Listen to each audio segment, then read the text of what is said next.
Devant le Chevalier de la Plume, réuni en conférence de presse jeudi 2 mars 2023 à Faden House, le cadre de la coalition Lamouka Martin Fayulu Madidi pour une énième fois hausse le ton sur la guerre de prédation qui continue de prévaloir dans les provinces du Nord Kivu et Ituri. Le président de l'ECD accuse le régime en place de complicité face à l'agression de la RD Congo par le Rwanda, d'autant plus que le pouvoir de Félix Tshisekedi se montre notamment incapable de décider de la fermeture des frontières congolaises et des ruptures de toute relation diplomatique avec le Rwanda, pays agresseur.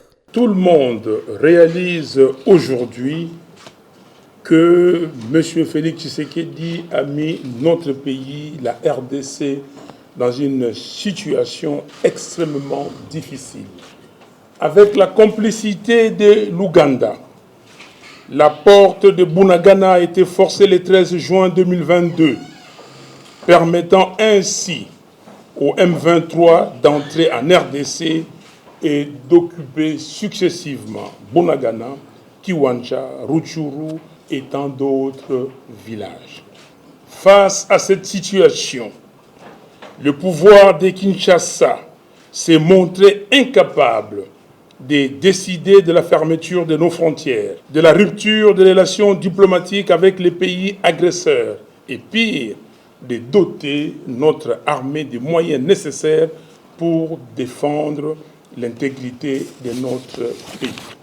En croire Martin Fayulu Madidi, l'adhésion de la RDC à l'EAC le 22 mars 2022 aurait eu pour objectif de contourner le refus de Congolais à l'entrée de l'armée rwandaise en RDC. L'on se souviendra, par ailleurs, que le 14 décembre 2021, les polices congolaises et rwandaises avaient signé un mémorandum d'entente pour établir une unité opérationnelle conjointe à Goma afin, soi-disant, de protéger la région de la contrebande.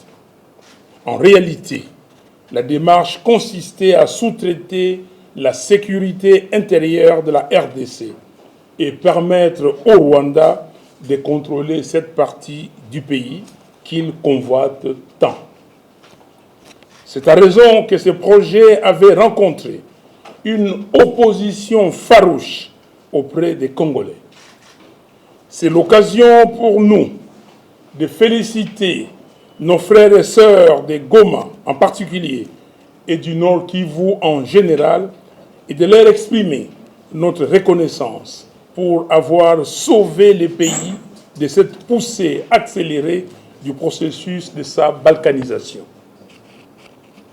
Pour contourner les refus des Congolais à l'entrée de la police rwandaise dans notre pays, M. Tshisekedi s'est accordé avec M. Kagame, son partenaire fiable, pour précipiter, sans le consentement des Congolais, l'adhésion de la RDC à l'EAC le 29 mars 2002.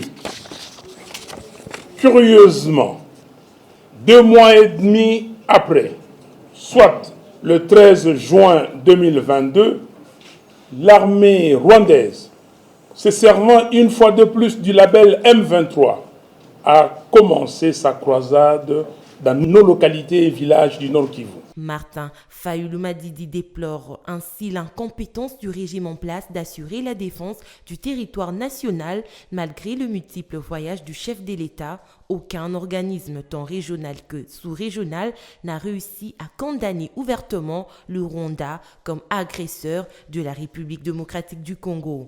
L'absence évidente de soutien de la part des organisations telles que l'Union africaine, la SADC, la CEAC et la CIRGL, et donc l'isolement de notre pays, ne peut se justifier que par la faiblesse de la diplomatie congolaise et l'absence d'un leadership conscient des enjeux. Même pendant que la RDC assurait la présidence de l'Union africaine, de la CEAC et de la SADC, elle n'a pas réussi à amener ces organisations à condamner le Rwanda.